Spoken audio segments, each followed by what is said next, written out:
Bonjour. Est-ce qu'il y a quelqu'un dans la salle à qui c'est déjà arrivé, ça? Est-ce que vous voulez bien lever la main si vous avez déjà été face à un collègue qui vous demande un bouton, un dashboard, un chatbot peut-être? C'est un peu notre rite de passage. Tant que ça ne nous est pas arrivé, on n'est pas un vrai product, on est encore en bleu. C'est notre rite de passage, mais c'est pas grave parce qu'on sait gérer, on a lu tous les livres, on a été à toutes les confs qui nous permettent de répondre à cette question. Et en général, notre réponse, ça ressemble à ça. C'est pas comme ça. Peut-être que, on ne sait jamais. Et à un moment ou à un autre, on parle de Feature Factory. C'est la crème de la crème des analogies, la Feature Factory. Alors, pour les bleus qui n'ont pas levé la main tout à l'heure, une Feature Factory, c'est une organisation qui va mesurer son succès au nombre de fonctionnalités livrées dans les temps et pas du tout à l'impact qu'elles ont eu. Et on adore cette expression parce qu'elle est très simple à comprendre, elle est très simple à expliquer et surtout elle est très vraie. Et moi je l'utilisais énormément et je ne pense pas être le seul dans la salle, non? Je ne sais pas qui l'utilise. Non, pas tant que ça? Si, quand même. En fait, moi je l'utilisais énormément mais j'ai arrêté le jour où j'ai compris que si moi je le disais beaucoup, ça veut dire qu'il y a des gens en face de moi qui l'entendaient beaucoup trop. Et pour être honnête, c'est une collègue à moi qui me l'a fait comprendre. On était en train de discuter. Je pense que j'ai parlé de Feature Factory à un moment. Et elle m'a arrêté net. Elle m'a dit non, stop. Ça, ce que tu es en train de faire s'appelle un nombre de paille. C'est-à-dire que tu caricatures ce que je dis. Comme ça, après, tu peux dérouler ton discours habituel. J'ai 15 ans de vente derrière moi. Je sais exactement comment ça marche, ce genre de choses. Si tu veux qu'on joue à ça, on peut jouer à ça. Donc, est-ce qu'on en parle de la boîte noire produit? Est-ce qu'on en parle du fait que vous êtes incapable de vous engager sur quoi que ce soit? Qu'on ne sait jamais ce qui va sortir, quand ça va sortir, à quoi ça va ressembler, ou si ça va sortir un jour d'ailleurs. Enfin, est-ce que vous êtes conscient à quel point c'est chiant pour nous que vous soyez incapable de nous dire à quel moment vous allez sortir un bouton à la con? Elle a vraiment... Bon, c'est hyper bourrin, mais c'était réglo. Je vous explique. C'est quelqu'un que je connaissais bien, ça fait 1 an et demi qu'on travaillait ensemble, on se respectait vraiment humainement et professionnellement. Donc, c'est très clairement un gros tacle au genou, mais c'était dans les règles. Et j'ai rien répondu, pas à cause du tacle, mais parce que le mot boîte noire m'a beaucoup parlé, en fait. En 2 mots, elle avait réussi à rendre tangible quelque chose que je percevais, mais que je n'avais jamais vraiment réussi à attraper. Alors, comme je voulais en savoir plus et comme j'avais faim, je l'ai invitée au resto et on a discuté. Et c'est un peu ce déjeuner que je vais vous raconter. Ce déjeuner pendant 1 heure ou 2 heures, pendant lequel elle m'a raconté la transformation produit, ou en tout cas l'arrivée du produit dans une entreprise, mais du point de vue des autres, de ses équipes à elle. Et c'était assez intéressant. Moi, ça a radicalement changé ma manière de travailler. Alors, pas le dîner lui-même, mais toute la réflexion que j'ai pu avoir à partir de là. C'est pour ça que je vais partager ça avec vous. Elle a attaqué d'entrée, c'était mozzarella pané et mode projet. Dès les entrées, elle m'a dit, tu sais, Sylvain, en fait, ça ne sert à rien de continuer à nous expliquer que nos modèles projets, ça ne marche pas. On sait tous que les roadmaps, ça ne marche pas. On sait tous que l'impact, ce ne sera jamais ce qui est écrit dans les slides. Je veux dire, ça fait des années, des siècles qu'on fait des projets, on le sait. On sait que ça ne marche pas. Par contre, on sait très exactement de quelle manière ça ne va pas marcher. Et du coup, on peut contrôler, du coup, on voit les choses arriver, et c'est prédictible pour nous. Ça veut dire qu'on va pouvoir s'adapter. Moi, si j'ai quelqu'un dans mon équipe qui a besoin d'un bouton, alors pendant toute la conf, je parle de bouton, mais on peut dire feature, c'est juste que c'est plus simple à représenter un bouton sur des dessins. Donc, si quelqu'un dans mon équipe a besoin d'un bouton, il sait qu'il finira par l'avoir. Ça va être long, des fois ça va être douloureux, il va falloir des réunions de synchro, des points d'orga, etc., mais il finira par avoir un bouton. On sait que ça marche difficilement, mais ça marche. Après, quand vous débarquez en nous expliquant que vous aurez mieux, nous on est d'accord. Vous nous promettez quelque chose de plus simple, plus collaboratif, quelque chose de plus rapide, parce qu'on ne fait que ce qui a de la valeur pour les clients, quelque chose qui va rapporter plus d'argent, banco. Tout le monde est d'accord avec ça. D'ailleurs, notre collègue, il a une idée d'un bouton pour lequel un client ou plusieurs sont prêts à payer parce que ça leur apporte de la valeur. Alors il joue le jeu, il va voir le PM, et là ça ne se passe pas exactement comme prévu parce que c'est pas comme ça qu'on fait des produits, enfin, peut-être que il faut d'abord, et hop, en 10 minutes, 15 minutes, il se retrouve devant une porte fermée, et dès qu'on prend un peu de recul, il se retrouve devant une boîte noire, dans laquelle tout le produit est tassé, et avec plein de gens autour. Alors, sur le coup, j'ai rien dit, parce que j'ai encore des spaghettis plein la bouche, mais dès que j'ai pu, j'ai expliqué qu'on était obligés, et je crois qu'on le sait tous. C'est pas une personne qui vient nous demander un bouton. C'est 15, 20 personnes qui viennent nous demander 15 choses différentes. Il y en a la moitié qui sont irréalisables, l'autre moitié qui seront vraiment trop loin de ce qu'on veut atteindre.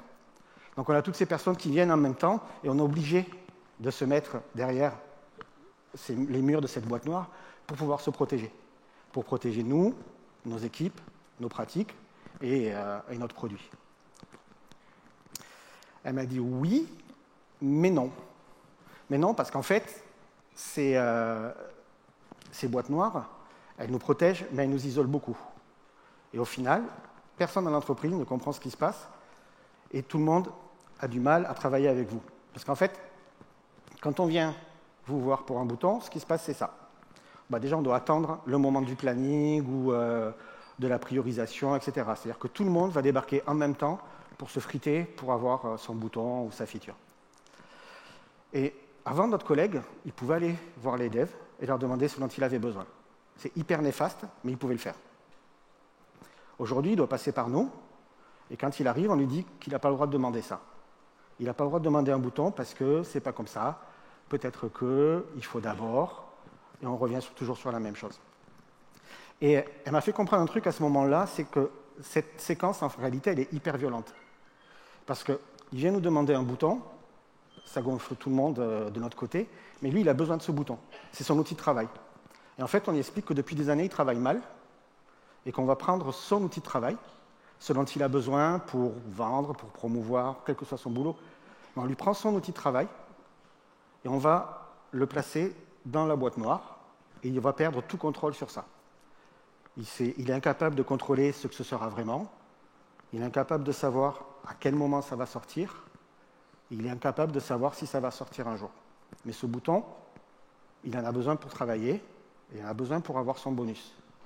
Je vais caricaturer un peu, mais quelque part, ce bouton, c'est les vacances de sa fille. Et on lui dit que non, il n'a plus aucun contrôle dessus. Alors, je parle de boîte noire, attention, on l'invite, hein. Il est clairement invité à nos workshops, il peut venir, nous on est collaboratifs, c'est pas ça. Il peut venir à nos workshops, mais pour travailler avec nos process, notre vocabulaire, notre manière de faire, et dès qu'il déborde un peu du dogme, là, on lui fait le reproche, c'est pas comme ça, peut-être qu'il faut d'abord Feature Factory, encore et encore. Alors, au moment où elle m'a dit ça, j'avais la bouche vide, j'ai pu parler, j'ai fait non. Non, tu ne peux pas dire ça, on n'est pas tous comme ça. Moi, par exemple, alors quand on commence un argument par ça, en général, c'est foireux. Donc, on n'est pas tous comme ça. Moi, par exemple, je suis hyper présent. J'ai toujours répondu présent à tes équipes. Je suis là à toutes les réunions, j'explique comment on travaille, je les aide tous. Je venais de faire littéralement plus de 60 sessions de coaching individuel en 3-4 semaines pour accompagner ces équipes, justement, et pour les aider à comprendre un nouveau mécanisme d'intake et tout ça. J'ai toujours été là et je suis toujours là. Et là, alors, si vous pensiez que l'histoire du coup dans les genoux tout à l'heure c'était violent, c'est rien par rapport au coup de genou, au coup de coude dans les dents que j'ai pris à ce moment-là. Parce qu'elle m'a regardé et elle m'a dit « Écoute Simon, dans un produit, vous êtes tous pareils. Vous adorez donner, vous adorez partager et vous acceptez absolument jamais de recevoir. En fait, quand ça marche que dans un sens, c'est pas de la collaboration, c'est juste que vous êtes amoureux de vos process et vous les poussez. » J'ai rien dit, je me suis resservi, je suis passé à autre chose. Donc revenons à nos boutons.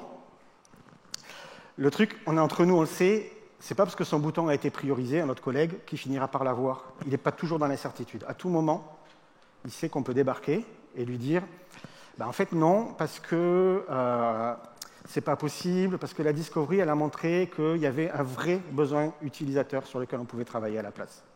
Un vrai besoin. Parce que son besoin à lui, c'est pas un vrai besoin. Parce qu'on s'en fout, enfin je sais pas, en tout cas c'est comme ça qu'ils le perçoivent. Et quand il en est quand il arrive à cette situation, en fait, il n'a pas grand-chose à faire, alors il fait ce qu'il peut faire, il va voir son chef, il va voir son chef. Son chef, il va voir son chef. Le chef de son chef, il va voir le CEO. Le CEO, il hallucine un peu qu'on vient de le déranger pour un bouton. Mais bon, c'est son boulot d'arbitrer, alors il arbitre. Ok, on va le faire, ce bouton, comme ça c'est réglé, et on n'en parle plus.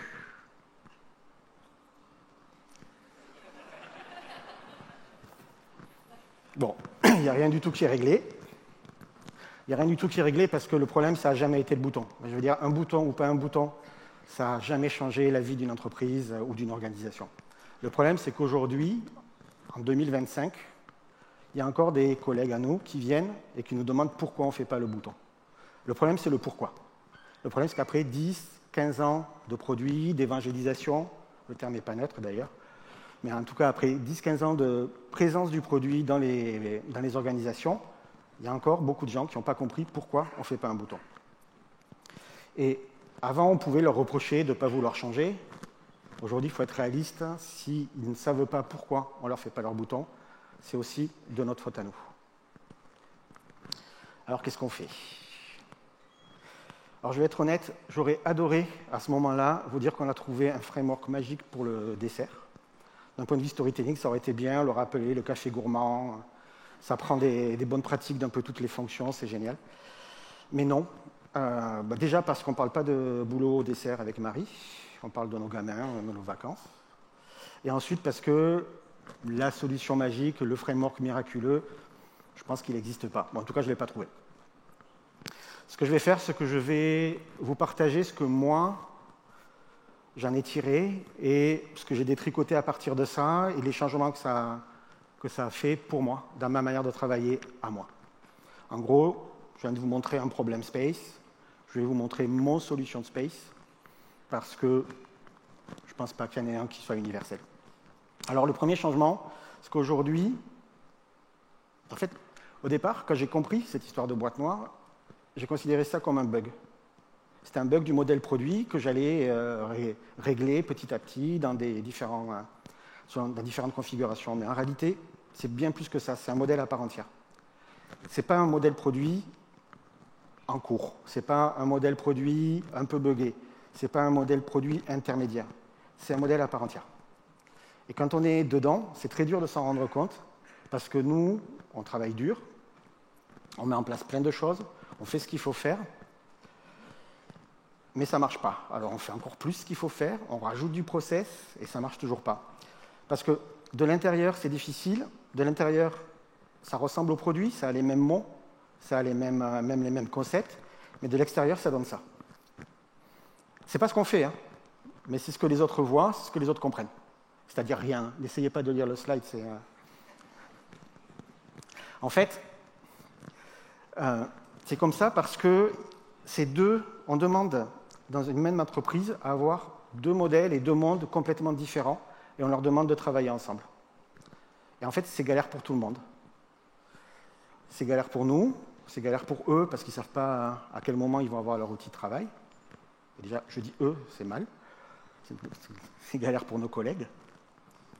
Et ça, notre problème à nous, c'est que ça coûte beaucoup plus cher qu'une feature factory, et ce n'est pas plus efficace.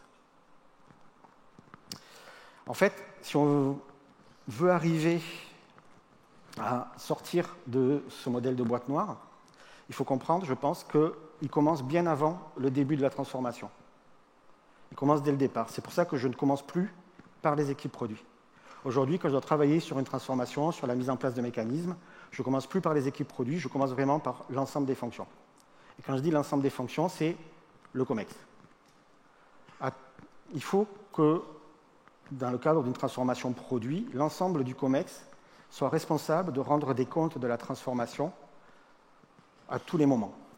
Et il faut que tout le COMEX soit impliqué en permanence, du début à la fin. Ça paraît un peu évident de dire ça, mais ce que je vois et ce qu'on me demande beaucoup, c'est ça. Ce que j'appelle les transformations ACE. D'abord, on aligne le leadership. Ensuite, on prend le temps de bien préparer les équipes produits. On met en place les bons process. On prend tout le temps qu'il faut pour que ce soit parfait. Et à la fin, on étend au reste de l'entreprise. on n'arrive jamais au troisième point. Parce qu'en fait, ce qui se passe concrètement, c'est on achète le buy-in du leadership. Ensuite, on force les équipes produits à s'enfermer dans une boîte noire parce qu'on leur demande de travailler dans un modèle différent de celui du reste de l'entreprise. Et puis on attend et on se frite pour des histoires de boutons dont personne n'a vraiment rien à faire. Ça, c'est hyper néfaste. Et c'est vraiment dû au fait que le COMEX, dans son ensemble, ne mène pas la transformation. Une transformation de produit, c'est une transformation de l'entreprise au service du business. Ça ne peut pas marcher si c'est mené par le CPO et ses équipes. Et surtout ses équipes. C'est pour ça que je n'implique plus les équipes produits dans la transformation. Alors, le slide qui fait... Non, j'implique les équipes produits, mais pas plus que les autres. Ce qu'on veut éviter, c'est que ce soit la transformation des équipes produits, que ce soit une transformation au service des équipes produits. Parce que si le CPO et ses équipes travaillent la transformation et qu'il n'y a que eux, ce qui se passe, c'est que ça devient une transformation des équipes produits pour les équipes produits, par des équipes produits amoureuses de leur process, etc., etc. J'implique plus les équipes produits parce que, en tout cas plus uniquement, parce qu'on ne peut pas être à la fois très performant sur la transformation produit et sur le product management. On ne peut pas faire les deux en même temps, ce n'est pas possible. À un moment ou à un autre, il va y avoir des tensions, à un moment ou à un autre, il va falloir choisir, il va falloir prioriser un des deux. Et quand on doit prioriser, et moi le premier, je lève la main, c'est moi qui je le fais pendant des années, quand on doit choisir, ce qui se passe, c'est ça. Et ça, on le fait pour des très bonnes raisons. Parce que pour bien faire du produit, il faut du bon process. Donc on travaille les process pendant 1 mois, 2 mois, 6 mois. Je ne parle pas de changer un process, je parle de s'occuper de la transformation. Et pendant qu'on fait ça, on fait du process, on ne fait pas du product management. Et à terme, ce qui se passe, c'est que dans le meilleur des cas, on crée notre boîte noire, elle est belle, et dans le pire des cas, on crée notre boîte noire, et le jour où il y a une tension dans l'entreprise, on se prend un gros retour de bâton parce qu'on n'a pas fait le travail de product management. Voilà.